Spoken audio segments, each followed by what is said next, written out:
നമസ്കാരം. ഏതൊരു രാജ്യത്തിൻ്റെയും ഗതാഗത സംവിധാനത്തിൽ വലിയ പങ്ക് വഹിക്കുന്നവയാണ് ടാക്സി സർവീസുകൾ. സർക്കാർ ലഭ്യമാക്കുന്ന പൊതുഗതാഗത സംവിധാനങ്ങൾക്ക് പുറമെ ജനങ്ങളുടെ യാത്രാമാർഗങ്ങളെ കൂടുതൽ സുഗമമാക്കുന്നതിൽ സുപ്രധാന പങ്ക് വഹിക്കുന്നവയാണ് ഈ ടാക്സി സർവീസുകൾ. കുവൈറ്റിലെ ടാക്സി സർവീസ് മേഖല വളരെ ഊർജ്ജസ്വലമാണ്.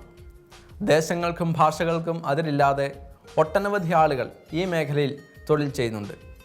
ദിനംപ്രതി നമ്മൾ കാണുകയും പലപ്പോഴും ഉപയോഗിക്കുകയും ചെയ്യുന്ന ഈ ടാക്സി മേഖലയെക്കുറിച്ച് നമുക്കിതിരെ അറിയാൻ ശ്രമിക്കാം.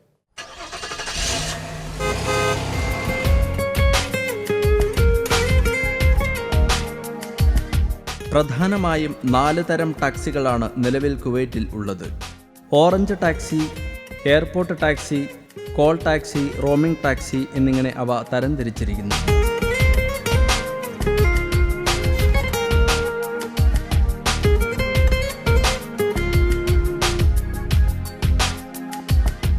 ഓറഞ്ച് ടാക്സികൾ കുവൈറ്റിൻ്റെ ഭൂതകാല സ്മരണകൾ തൊട്ടുണർത്തുന്നവയാണ്.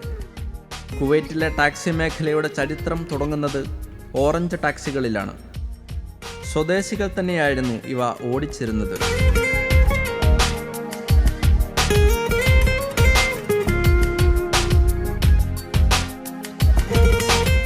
ഇപ്പോൾ നിലവിലുള്ള മറ്റ് ടാക്സി സംവിധാനങ്ങൾ തുടങ്ങുന്നത് 1992 ശേഷമാണ്.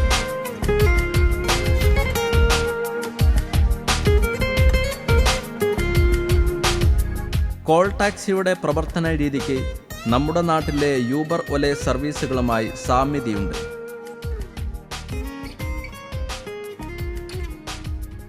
ഈ മേഖലയിൽ തൊഴിൽ ചെയ്യുന്ന ഒരു മലയാളിയെ നമുക്ക് പരിചയപ്പെടാം. ഹലോ ചേട്ടാ. ഹായ്. എന്താ പേര്? ജോഷി. നാട്ടിലെവിടെയാണ്? തൃശ്ശൂർ. എത്ര വർഷമായി ഇവിടെ? കോയത്തിലിപ്പോൾ ഞാൻ 12 വർഷം. 12 വർഷമായ ടാക്സിയിലാണോ? അല്ല, ഞാൻ ഫസ്റ്റ് വന്നത് സിറ്റി ബസ്സിലായിരുന്നു. 4 വർഷം ബസ്സിൽ ജോലി ചെയ്തു. അതിനുശേഷം 8 വർഷമായിട്ട് ടാക്സിയിൽ ജോലി ചെയ്യുന്നു. നാട്ടിൽ ടാക്സി ഓടിച്ച പരിചയമുണ്ടോ? നാട്ടിൽ എനിക്ക് ബസ് സർവീസ് ആയിരുന്നു. ഇവിടെ എത്ര വർഷമായി ടാക്സി ഓടിക്കുന്നു? 8 വർഷമായി ടാക്സി ഓടിക്കുന്നു.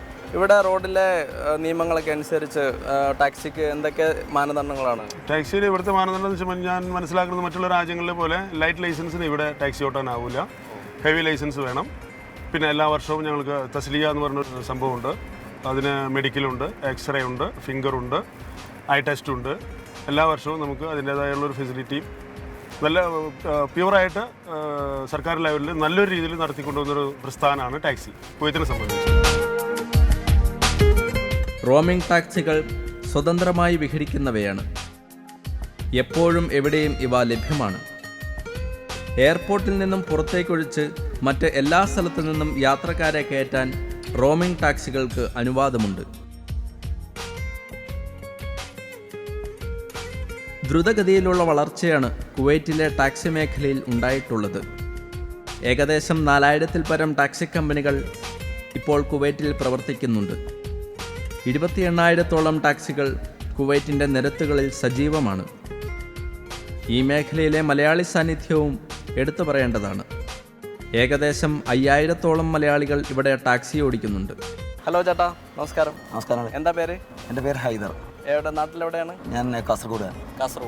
ഇവിടെ ടാക്സി ഓടിക്കാൻ തുടങ്ങിയിട്ട് എത്ര വർഷമായി? ടാക്സി ഓടിക്കാൻ തുടങ്ങിയിട്ട് ഏകദേശം ഒരു 4 വർഷത്തോളമായി.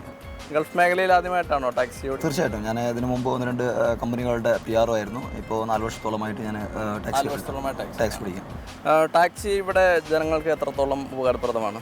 തീർച്ചയായിട്ടും ടാക്സി എപ്പോഴും ഏതൊരു സാഹചര്യത്തിലും ജനങ്ങൾക്ക് ഉപകാരപ്രദമായ ഒന്ന് തന്നെയാണ്. കാരണം ഇവിടുത്തെ ട്രാഫിക് ബ്ലോക്കുകളും മറ്റുള്ള കാര്യങ്ങളൊക്കെ ഡിപ്പെൻഡ് ചെയ്ത് നോക്കുമ്പോൾ ടാക്സിക്കാർ അവരുടേതായ ഉടുവഴികളിലൂടെ പാസഞ്ചേഴ്സിന് ഹോസ്പിറ്റൽ കേസുകളായാലും എയർപോർട്ട് കേസുകളായാലും എമർജൻസി കേസുകളൊക്കെ അറ്റൻഡ് ചെയ്യാൻ ടാക്സിക്കാരെ പോലെ മറ്റുള്ള വണ്ടികൾക്ക് ഒരിക്കലും ആവില്ല.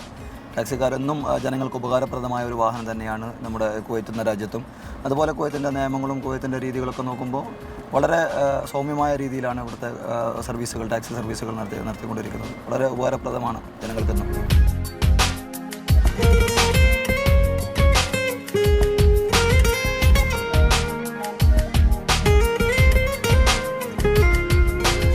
ടാക്സി വെറുമൊരു വാഹനം മാത്രമല്ല, ഒരു കുടുംബത്തിന് മുഴുവൻ പ്രതീക്ഷകൾ കൂടിയാണിത്.